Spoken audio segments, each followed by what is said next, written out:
read them sometime. Yeah, Okay. yeah, you should. Tell me the title one more time. I think it's Zen Gifts for Christians. Okay. Oh, I can And just then look up there's the name. and that's. The Living Buddha, so it's Living in Christ the way. by It's like it's on the window. TNH. I've heard of that one.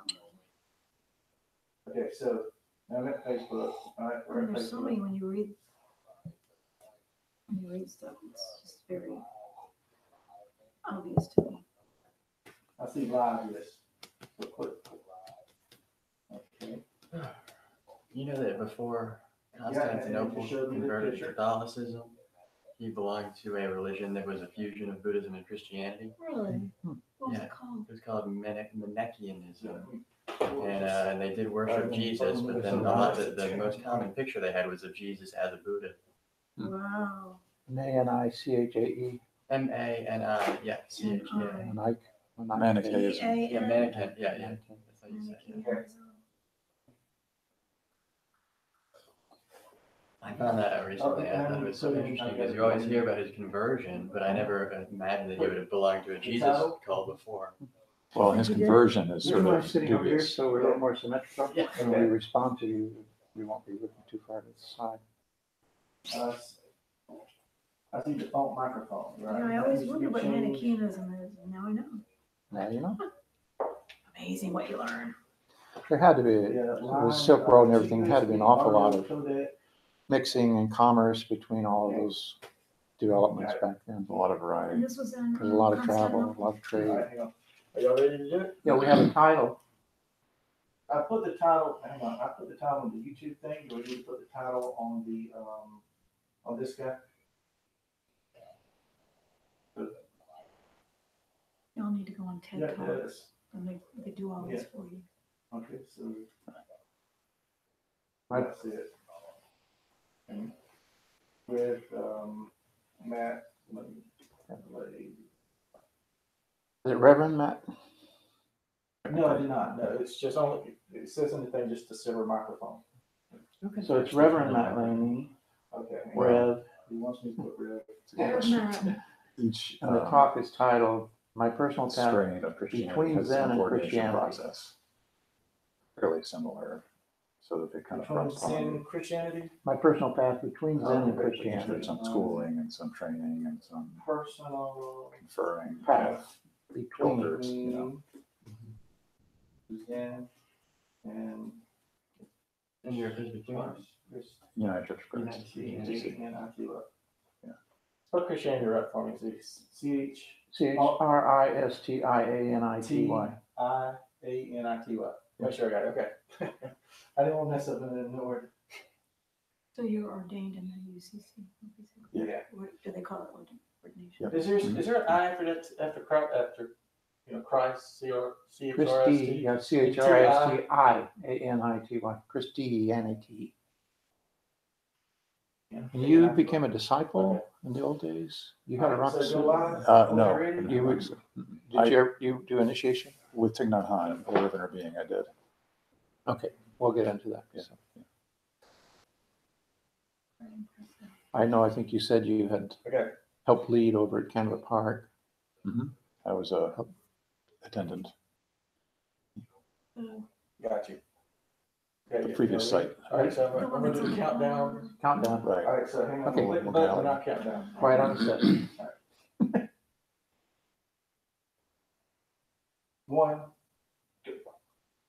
Good evening. This is Zen Talk from Atlanta Soto Zen Center in Atlanta, Georgia.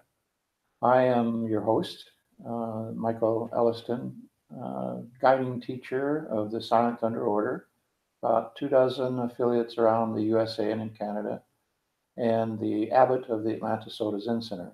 Tayun is my Dharma name, means great cloud. And we're very excited tonight to have a special guest, which we'll get to in a moment. You can join us on YouTube. You can find this audio on Mixler and on Facebook. So you can also visit www.ascc.org, which is our Atlanta Zen website for the Atlanta Soto Zen Center, to follow up with any information you find interesting tonight. So I'd like to turn right away and get right to it. Our program will last 40 minutes, and we have a lot to talk about with Reverend Matt Laney, who is a young man who had been practicing with us in kind of the old days at Candler Park, when the Zen Center was located there many years ago. And one Friday morning, I was attending, and I noticed this tall person sitting in the corner, and didn't recognize from behind. But afterwards, you came up and said, "Hello, remember me, Matt Laney?" And of course, I did. And I said, "Matt, how long has it been?" You said 17 years. 17 years. Right. Exactly.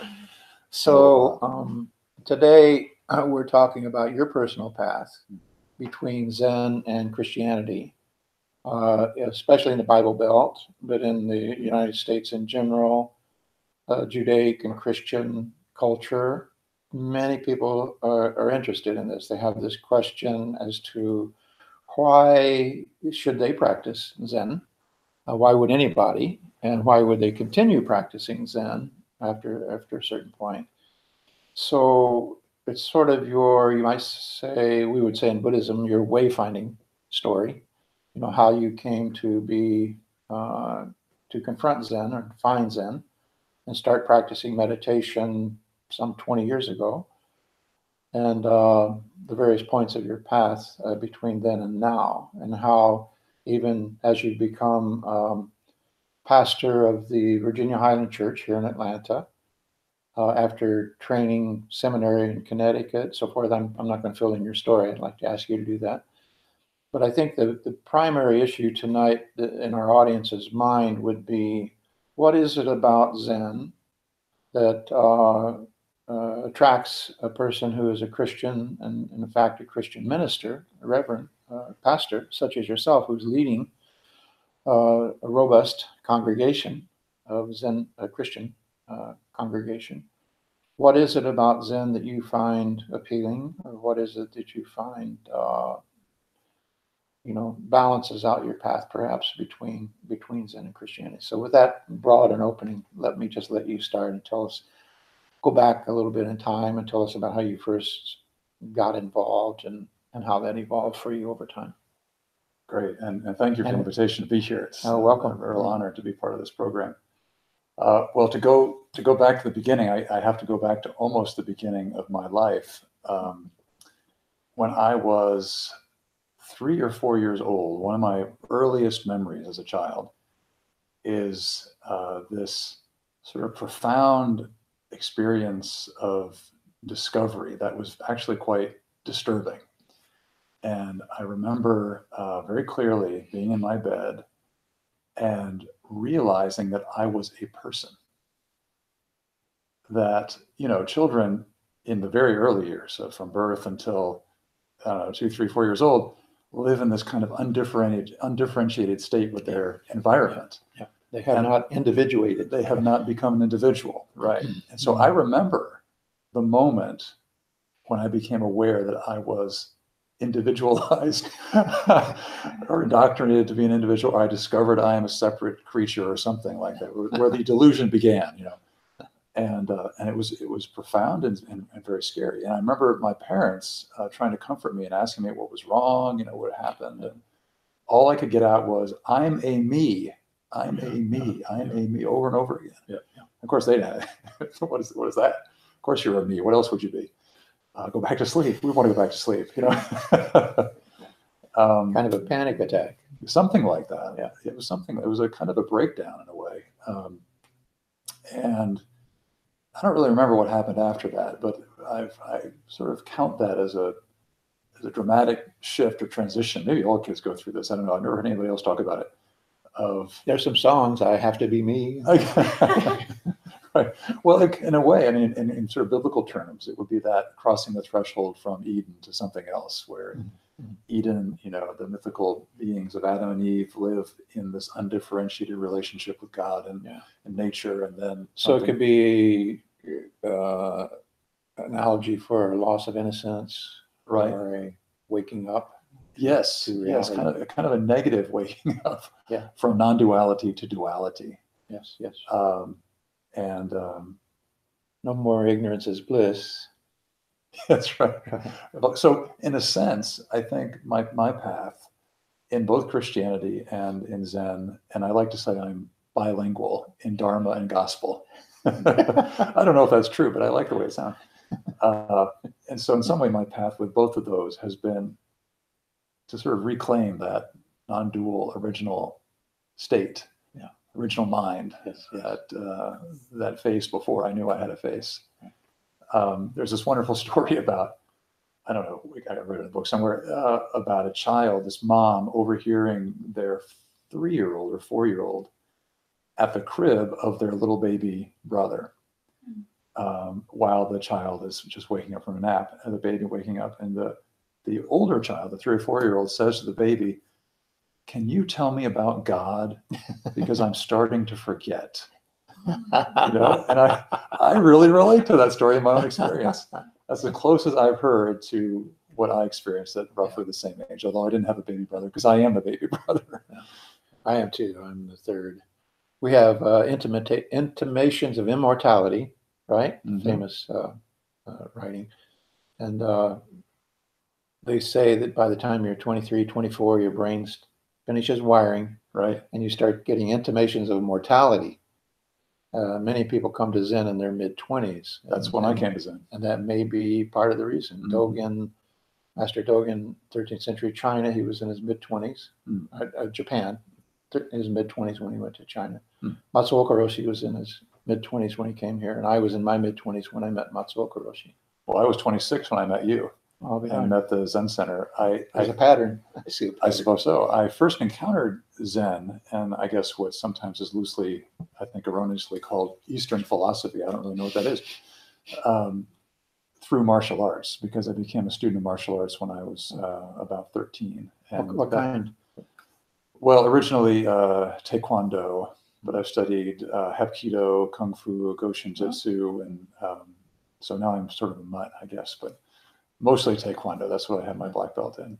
Anyway, after the teacher that I did the most training with, after every class, we'd sit in meditation for about 5 minutes, and there wasn't any instruction, there wasn't any sort of context around it.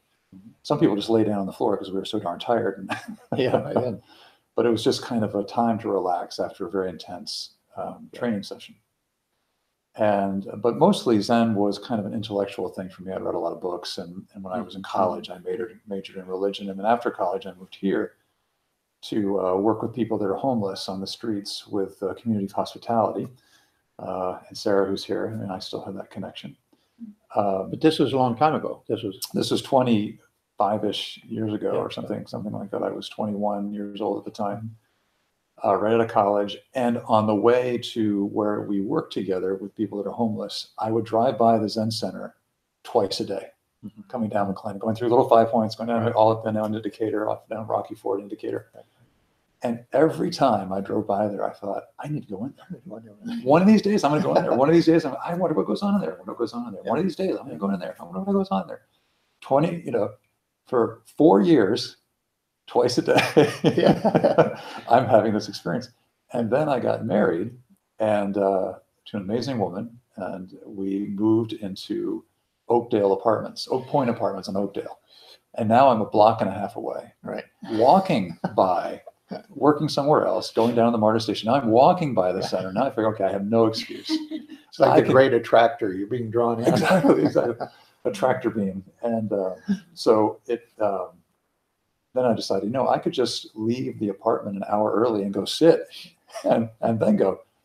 But I went to an afternoon at that time on Sunday afternoons, I think at like 1 o'clock, there was a kind of introduction, newcomer session. Yep. And so I went there. I can't remember the guy's name that led the session, but he did a fabulous job. Psychologist. Larry Duke. It might have been Larry. Yeah, it might have been Larry. He did a great job. And he talked about sitting. I remember he talked about sitting like a baby, where your back is straight, and how babies have this natural posture. And that took me back to that experience of loss of differentiation or gaining differentiation, and said, oh, wow, this is like going back to being a baby. This is what I've been looking for. And so he taught me to sit. I turned and faced the wall, and something just sort of clicked, like, here's Something familiar. Here's some- A lot of something people say deeper. it just seems familiar. Yeah. And there's no rationale for why it would feel familiar.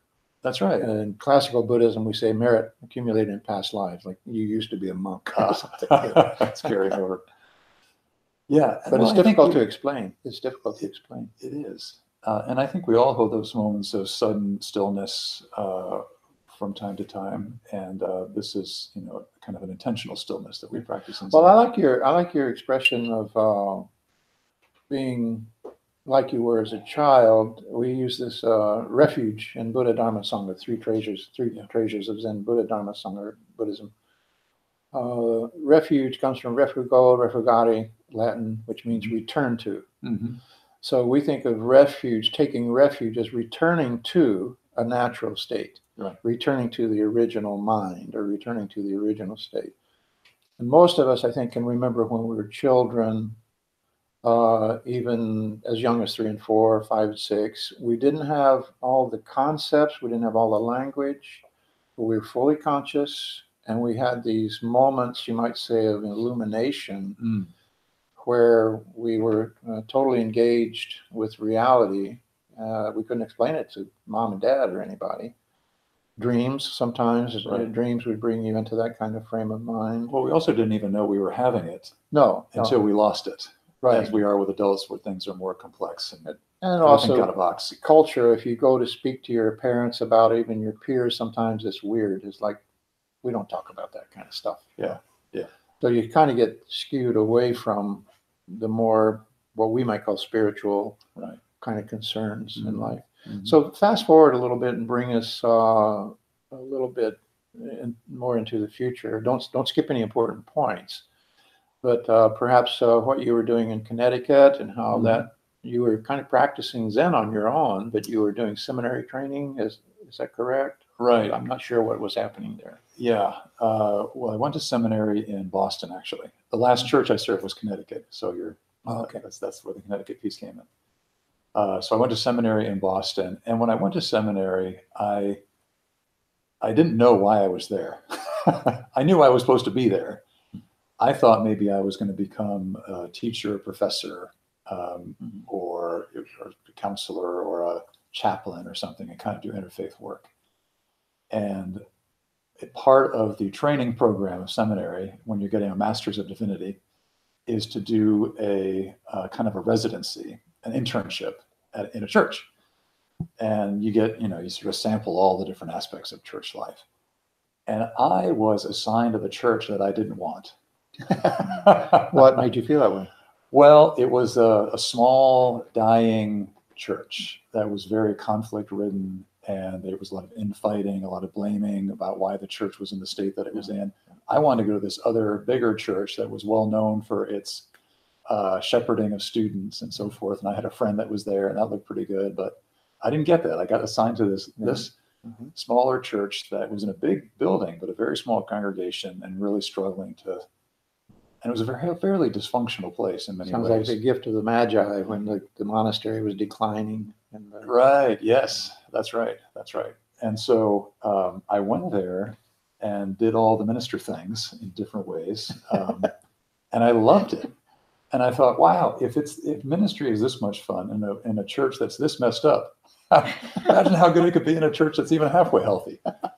And so that kind of lit. So were you Or a we- turnaround specialist and you helped turn the church around? Well, not that one, but I did go to a church in Michigan before Connecticut that was also a struggling congregation and dying. And I used some of the things that I learned in that internship.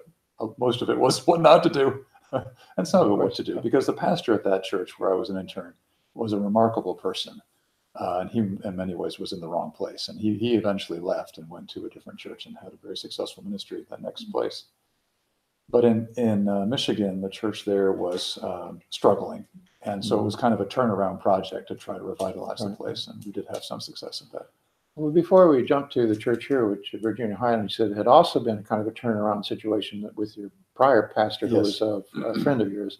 Right. What you said he had a very successful ministry. Tell us more about that. What makes a ministry successful? Well, I don't know, because our metrics of success in this culture are so messed up right? So in the church world, it's all numerical, just like most of our other metrics for success. It's, you know, how many people are coming, how many people are joining, how many baptisms are you doing, how much money are you raising, you know, how many people are in worship on a Sunday, how many worship services do you have on a Sunday, you know. And it's horrible to be in a group of pastors because it's all about, I don't mean to be crude, but size comparison, like whose church and congregation is bigger, you know. Yeah. Mine's bigger, and all this kind of nonsense. Now you see some of those really crash and burn too, the biggest ones. The mega churches, right, and many of the mega churches now are really struggling to hold on to that initial vibe that got them going, because people are starting to see through that there's really, it's kind of an emperor's clothing sort of situation. But my predecessor came when this church was, you know, very small, really struggling with its identity and not sure where it was going to go. And he said to them, "Look, I'll be your pastor basically for free. And if you allow me to experiment here," and he does a lot of consulting. He still does a lot of consulting around the country around church revitalization, and sort of wanted to use the church as a laboratory for some of his best ideas. Some of them worked, some of them didn't.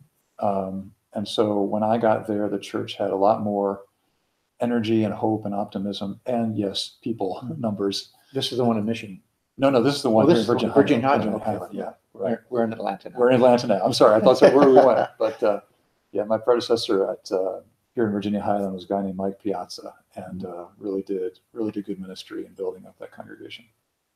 And the deal was, when the congregation was vibrant enough that it could afford a full-time minister, then he would leave, and the church would make that hire, and they did, and here I am. I got to be that guy. I'm glad you're here. And it's wonderful to be back in Atlanta, where I have so many friends, and being reconnected with the Zen Center has been a gift. I've sort of had contact with different Zen centers along the way, but you know, this one's always felt like a kind of home. Well, why don't we see if we can shift gears a little bit into a little more, less historical perhaps, and but you can surely still touch on some of your biography, some of the things that happened that caused you to feel the way you do and to find the practice you did. But I'd like to ask you to just talk a little bit about Zen and Christianity, maybe contrasting and comparing the two, and how they work together for you in your mind. Because I think even people who are not professed Christians, or for that matter, followers of any other religion, have difficulty integrating Zen practice into their regular daily life. Just work life, home life, being a householder and having kids to send to college, and you know, all the kinds of issues that we deal with in a modern society. There's plenty of conflict already sort of built in. But if you are professing and practicing Christian, and at the same time, professional, I should say, and at the same time you are practicing Zen, that has to raise some questions in people's minds. So, and I think this comes up again and again. We have a lot of members who have families who are very conservative Christian, and they wonder, why are you doing this? And sometimes our membership find it very difficult to explain to their own family what it is about their practice of Zen and meditation that is not really a problem for them in terms of, say, the family's faith. Yeah. So it's a cultural meme that we're dealing with. You're right. That's not one that I've personally dealt with in my own church and family and so forth. I've not personally experienced that conflict in that way, but I know many people who have, and it can be very, very difficult. Robert Kennedy Roshi is also a Catholic priest.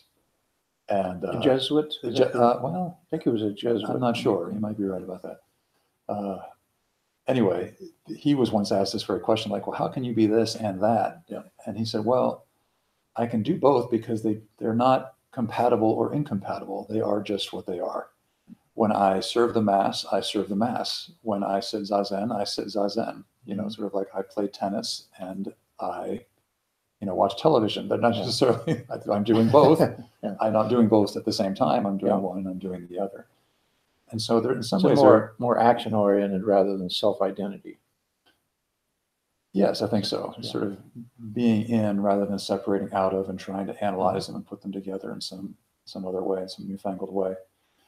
I do think there are, some root things that might, where we can see some great similarity and depth and connection. But ultimately, I don't know that necessarily has to be the case. Well, certainly in his book, The Zen Teachings of Jesus, he made a very compelling argument that the original teachings of Jesus, I'm not a scholar, so I have no idea how they determined this, sound very similar in many ways to the teachings of Buddha.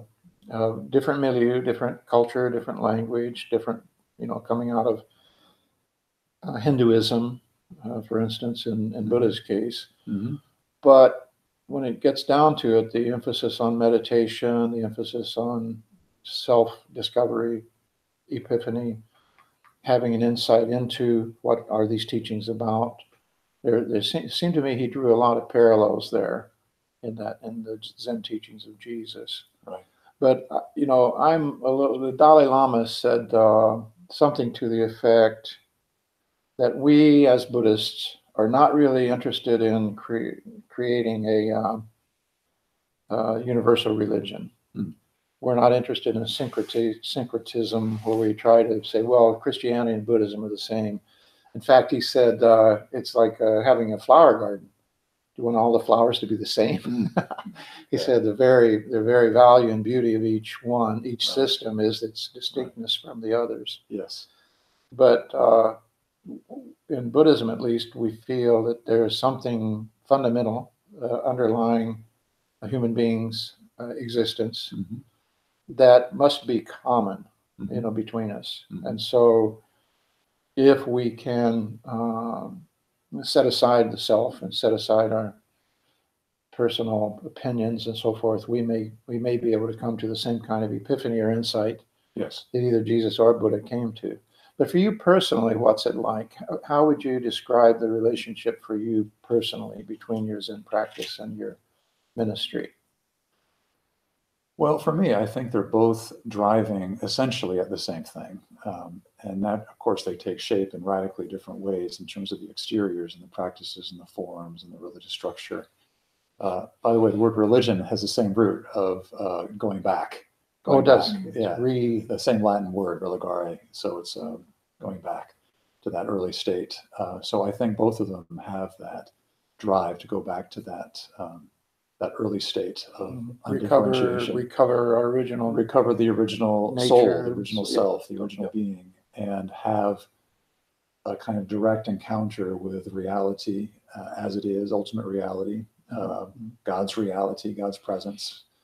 So which is not separate from my presence, So that's one of the great commonalities. That's, I think, sort of at a broad philosophical level. I think that's where there's great.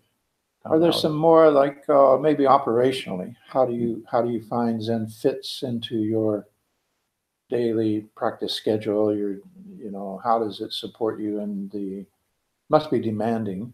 I came to the church and saw what you do for a normal service, and that's quite a performance. And I don't mean in a pejorative sense. I mean, it's just to be able to pull that off is. Well, we do it every week, so we get good at it and kind of, we know how it's going to work. But it does take time. And content changes. And the content changes. Not the same content. Right. The components are roughly the same, but the content of those components shifts every week. So how does that work? Yeah. Or how do you make that work? Well, I think, again, you just got another historical piece. I think part of what I've always missed in Christianity when I was growing up is there wasn't much instruction about prayer. There's a lot of emphasis on prayer. And we go to church and there are prayers, or you can read books about prayer. And mostly they're these kind of verbal intellectual exercises of, saying eloquent things to God and asking God of things and praising God for things. And that's a beautiful form of prayer, but it's not the only kind of prayer. And it wasn't really the sort of prayer that connected with me most deeply. It didn't get me in touch with the ultimate in the way that I was looking for. And so when I discovered meditation and contemplative prayer and centering prayer, which are far less verbal in their orientation, I felt like, okay, I found something here that can take me beyond words and beyond concepts.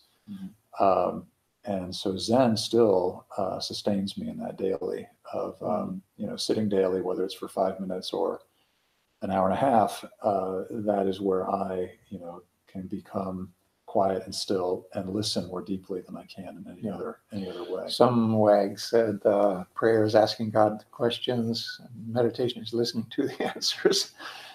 Or listening for the answers. There's a lot to that. There's a wonderful story about Mother Teresa. She was interviewed on television at one point, or maybe radio, I can't remember which.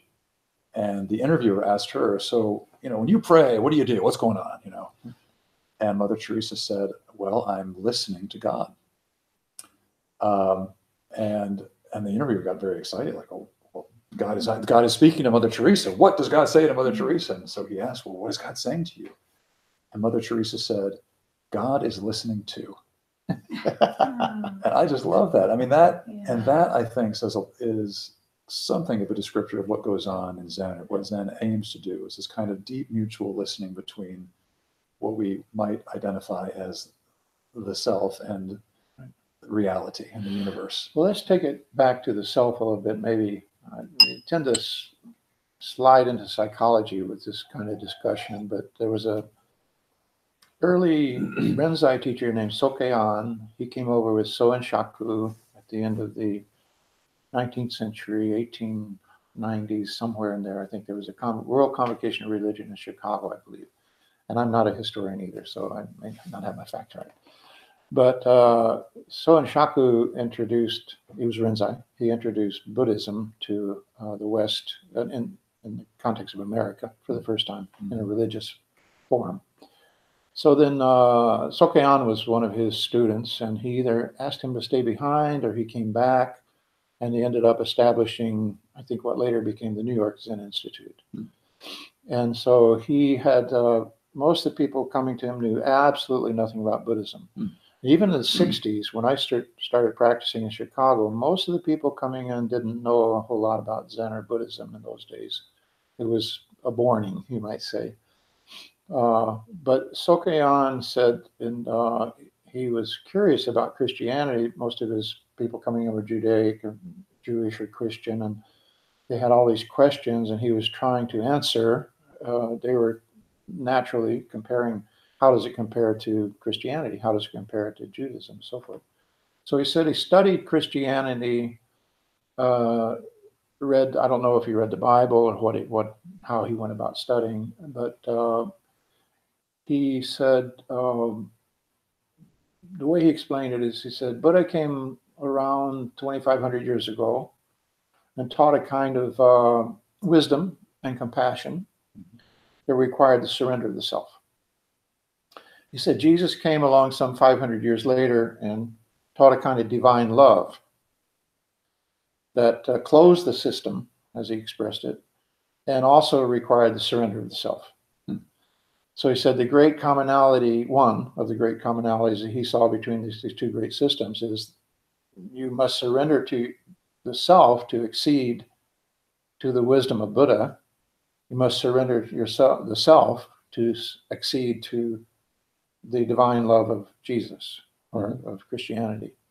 So that was another commonality, but I think that works. Maybe you can speak to the surrender of the self. You already have, in a way, in recounting your childhood experience, because where was the self there?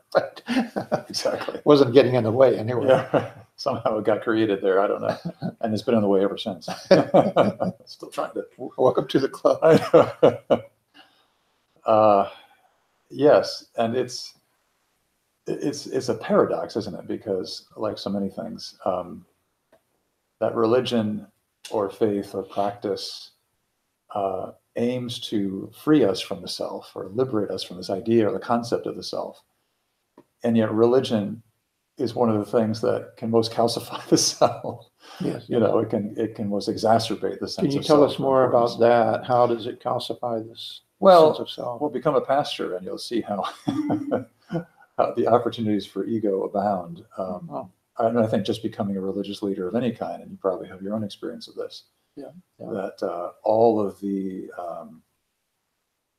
roles or the expectations that are the transference that goes about the projection, all of that, the sort of status, You people become the target. speaking, and people come to listen to you as if you really have something to say, and really you don't have anything to say. Mm-hmm. You have pointers, but you really don't have anything to impart. That comes from a different place. Well, So, one of the big, this is kind of a touchy area, but one of the big distinctions that I see between Buddhism or Zen and Christianity is, you could say that one of the ways the self is reified is by the projection into a concept of an eternal soul. In Hinduism, Buddha taught against this idea. They had the Atman, which was this being that occupied this being, and when this being dies, it sort of leaves this being and goes and occupies a new birth, much in the way we would change clothes, put on a new set of clothes. This is what is called reincarnation. And my teacher, Matsuoka Roshi, didn't bother to differentiate the two, because in those days, if you tried to talk about rebirth as versus reincarnation, people still didn't know what reincarnation was about at that time. Yeah. And how did that compare to the Christian soul? So one place I would think, and it also could be all semantics, the one place that Zen or Buddhism might part company with Christianity would be in this concept of an eternal soul. And some of the great Nagarjuna, some of the great scholars of Buddhism would argue this publicly. How can there be a self-existent entity when we don't see anything else in existence that is not impermanent? So I think for a Christian, if there is such a thing as a Christian Buddhist, which I'm not sure is possible, maybe it's possible, how you resolve those two, that conflicting kind of view of the self. We use the term true self, which is kind of a dodge. It's a way of saying, well, the self is this one we construct, this image that we construct of a self. And of course, we want it to be eternal. The true self is what we actually are. We call Buddha nature. And true self is no self. True self is no self, but not in the sense of absolute no. It's more like not the self that we define. It's an expanded self, or it's a self that's beyond these boundaries that we set for ourselves. Right. But that still does not imply a soul which is self-existent and separate and eternal. So I'm not sure that all of Christianity holds to that. No, it doesn't. Certainly some places do. Mostly Christianity is kind of agnostic on the issue of what the soul is, where it is, and what the life is beyond this life, or the mortal life, the physical life. Certainly there is a notion of afterlife, but really it's all just one life. And so I'm not sure the distinction is quite as sharp as what you might be presenting in terms of all forms of Christianity. I mean, I think you just have to go back to the Bible, which is, the best source for Christians to sort of debate about these things. And, in the chapters of Genesis, I was talking about Eden before, God creates this being, or this sort of form out of the earth, and then breathes into it the breath of life. And it becomes a living being. And that breath is nephesh, which is the soul, but it's not, it's God's own life and presence. It's life itself. It's life itself. It's God's own spirit. And so, I often reflect on this when I'm at the graveside with people who are burying their loved ones, that this that we are burying is the earthly shell.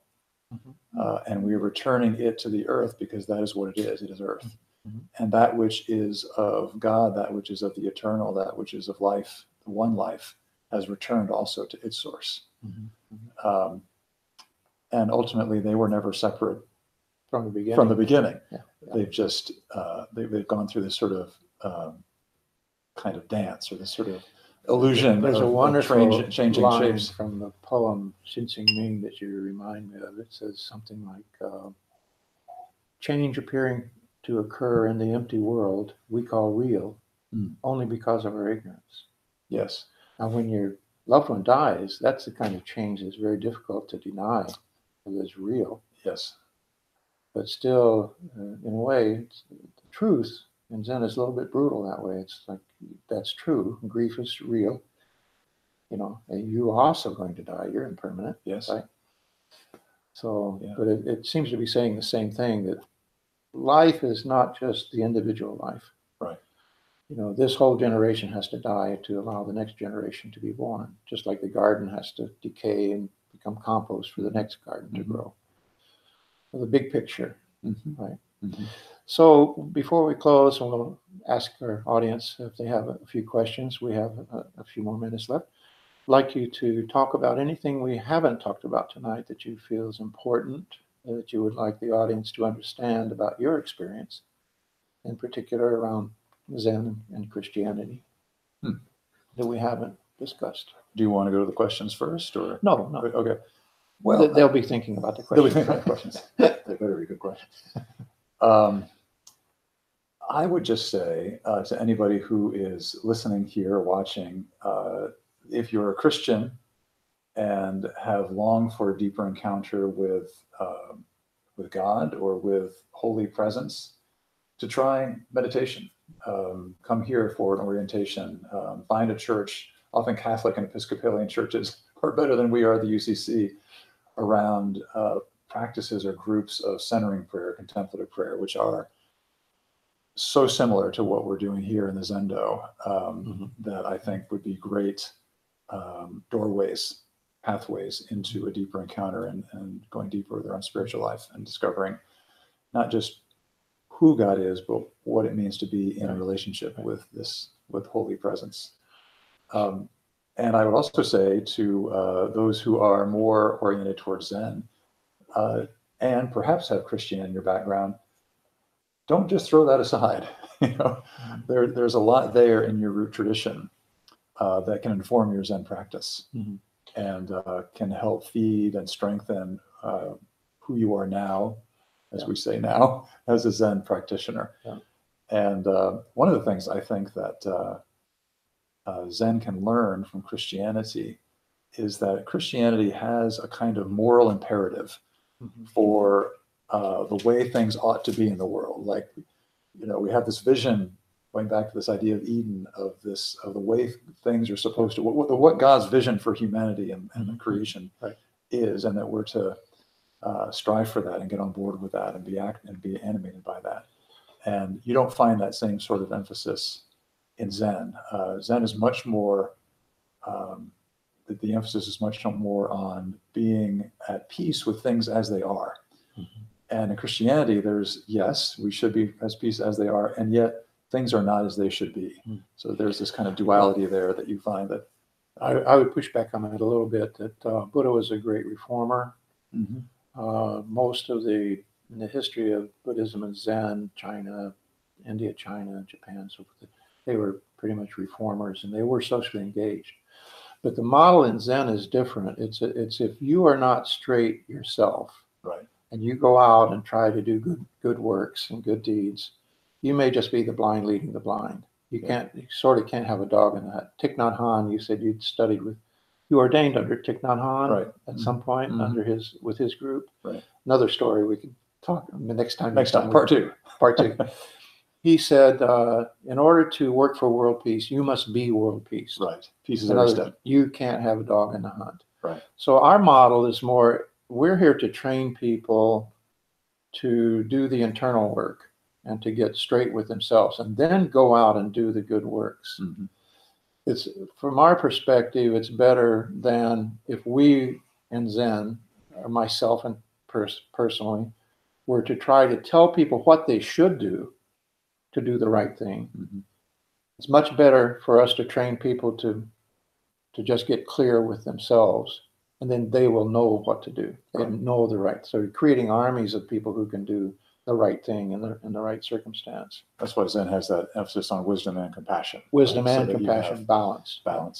I agree with all that. My point is that when, as I am frequently in a setting where that's interfaith, and particularly interfaith around action and justice, and Buddhists are often missing from that conversation, from those forums sometimes, but If you Often attended the very rare. Soto Zen Buddhist Association, you wouldn't think so.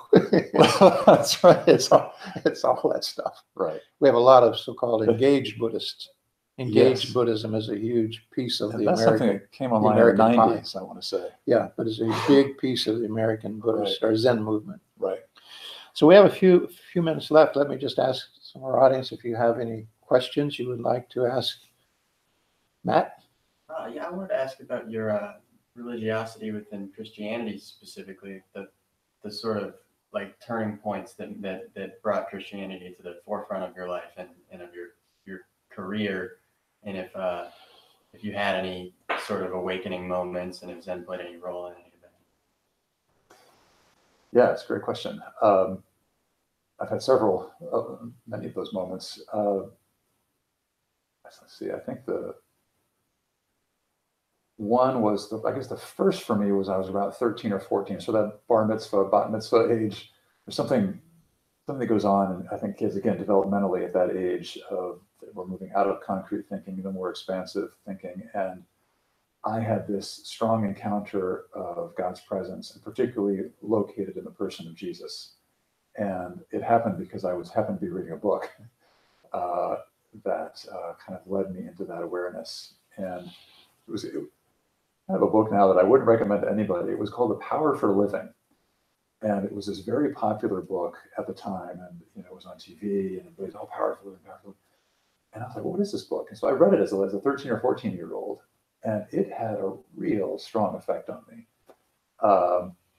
Again, it's not a book that I'm reading anymore or would recommend to people, but it somehow framed how I could connect with God through the work and life and ministry of Jesus that really made sense to me. When I was at Plum Village for the winter retreat, which is where Thich Nhat Hanh used to be in residence, he's since gone back to Vietnam just very recently because he's getting to the end of his life, or what we imagine is the end of his life.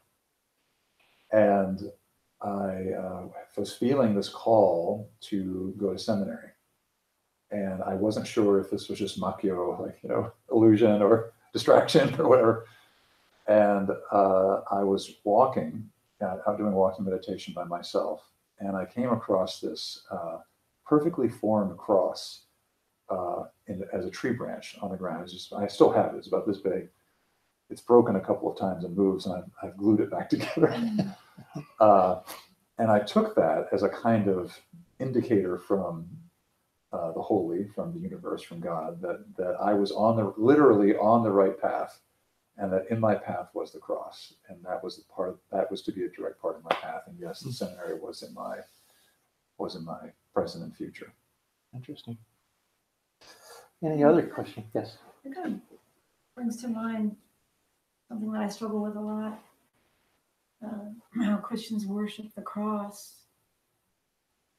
And if you see any Buddhist insight into that. Well, there is a striking parallel there, just in terms of like religious forms. For Catholics who will, venerate the cross, bow before the cross. When they enter the church, they'll bow. When they come into the aisle of the church, they'll bow to the cross. The cross is always at the very center of the church in the Catholic Church. In Protestant churches, you may not even find a cross, or it might be in a different place. And so in Zendo, there's veneration of the Buddha, of bowing before the Buddha, which I actually have a very hard time. I don't bow to the Buddha. I will bow to Buddha nature, but like bowing to statues is against my religion. There's a commandment against worshiping and bowing before idols, and that's kind of a thorn in my religious Christian crawl. I just can't do it. I'll bow to you. I'll bow to Buddha nature, but when it comes to prostrating or bowing to a statue, I just freeze up. And yet we bow to Christ. Yeah. But to a statue of Christ. Well, I don't, but there are Catholics that do. To the crucifix, we'll bow to the crucifix. A symbol. To a symbol, right. And I get all what it really means to bow before the Buddha. I think I'm on board with that, but there's something in me that just can't quite do it. Yeah. To me, it's something about worshiping an instrument of torture. And Say it again. Oh, the cross. Worshiping an instrument of torture, but Cross. also It's like worshiping an electric chair or something. yeah, Or a feeling noose. beholden to this person who gave his life for me. I have a hard time with that too. So. And also a symbol of the resurrection. Well, that's the difference in Christianity is different than well, that. in Protestant Christianity, Resurrection. essentially non-Catholic Christianity, the cross is always without a corpse. Because it's a witness to the resurrection, that there was triumph over this instrument of death. Okay. And so we're reminded of that whenever we see the empty cross. Okay. Many people misunderstand this. The Buddha statues all over the world, they tend to be androgynous, meaning Buddha nature is not gendered. Mm-hmm. They also tend to represent the local community. Mm-hmm. I mean, you two are Buddha, right? So this Buddha statue on our altar at present looks very Japanese. Buddha was not Japanese. Mm-hmm. So the iconography is meant to represent our original nature, and it's very beautiful, serene. It's like Mona Lisa, Mm-hmm. Very beautiful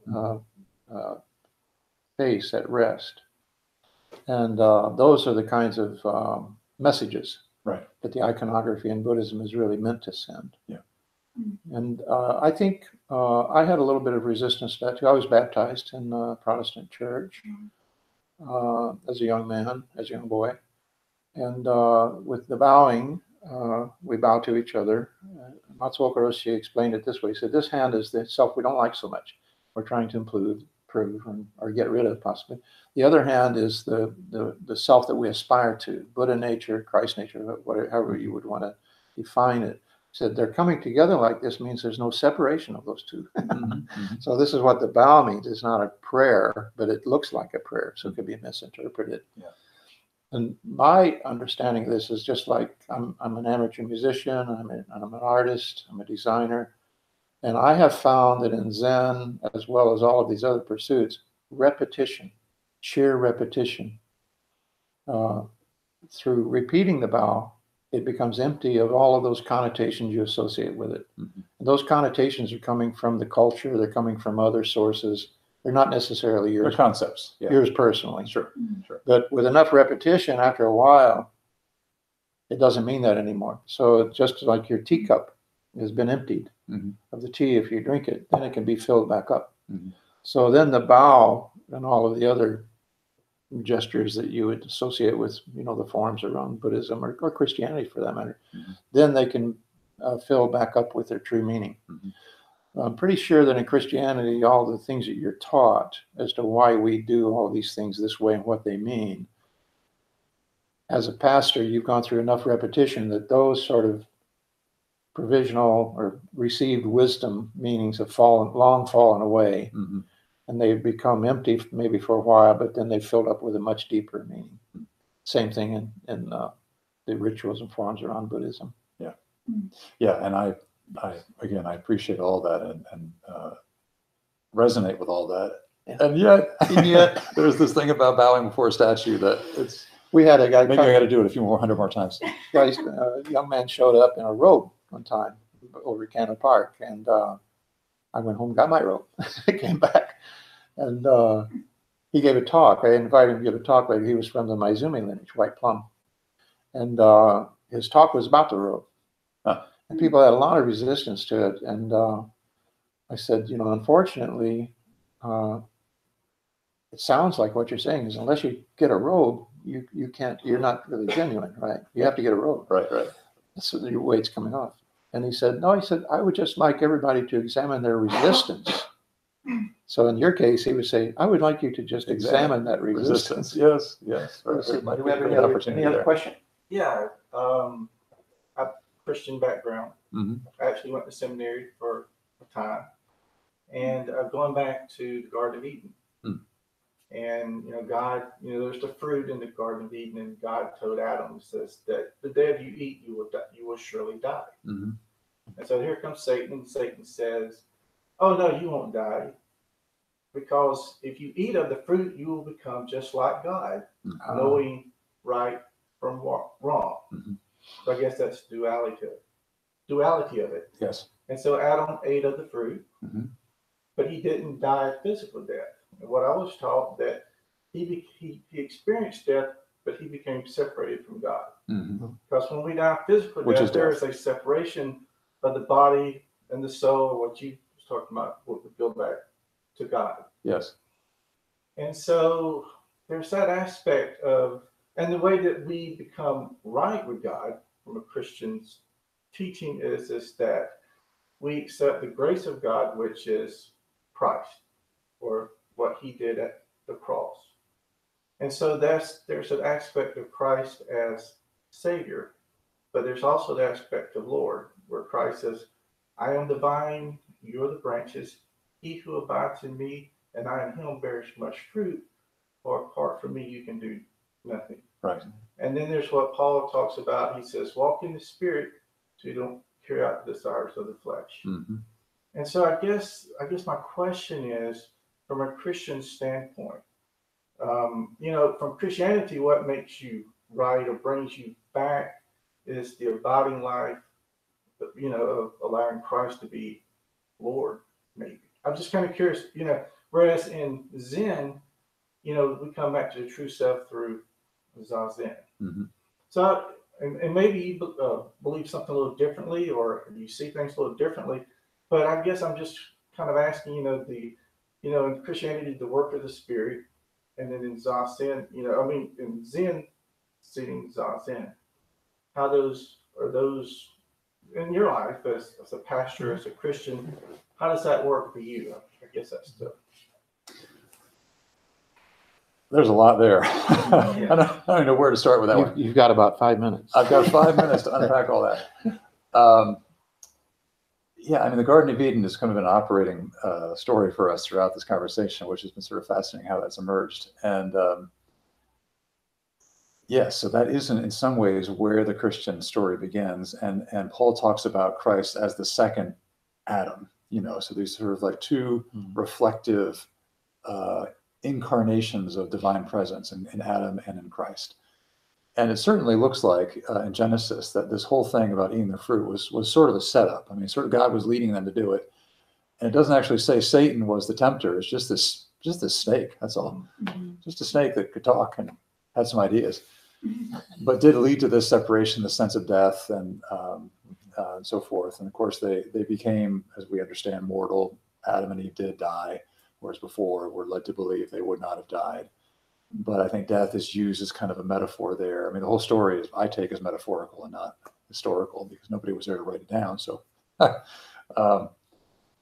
and the work of Christ, for some, all goes once again to the cross, to the point that you could erase everything else that goes on in his life and just have the cross, and it would be everything else is just to prove that he was the pure, innocent, unblemished sacrifice to be made on the cross to appease God's wrath. Was the perfect blood sacrifice that God needed to kind of cool down and forgive humanity, which I think is a gross misreading of the gospel. And so the idea that Christ dies for my sin so I won't go to hell is, I think, a very theologically unfounded idea, and biblically not as easy to prove as you might think. We think it is because that's what we've been told. In fact, Christ dies for sin, or dies at the hands of sin, or because of sin, but it never says that Christ died for my sin or for your sin. Sin is always as a collective reality, which we might in Buddhism talk about as delusion or ignorance. And Christ died at the hands of ignorance in order to free us from our ignorance. Yeah. So the tradition in Zen would be more like helping people overcome their ignorance. Mm-hmm. Yes. So wonderful, Reverend Laney, Matt. Thank you for being here tonight. We Very have to pleasure. cut it off at that, but let's just say to be continued. Okay. And so I think the last question opened up a whole new avenue of pursuit. There's a whole other 45 minutes there, I think. Oh, at least. And your answer. We got to bring our Bibles for that one. So those of you in the audience, if you would like to join us again next Thursday, please do so. And you're welcome to come to the Atlanta Soto Zen Center and be part of our live audience here. And again, look for us online, and we hope to see you soon. Thank you. Pleasure. Thank you. It's an honor. Good question. So those were workouts, man. Yeah. Where was the softball? Pardon? Where was the softball question? Sorry. Well, I love what you said about Tom is very educated in Chinese. Yes. background, you? history. Yeah, I went to China to get my master's in philosophy. Wow, good Yeah. for you.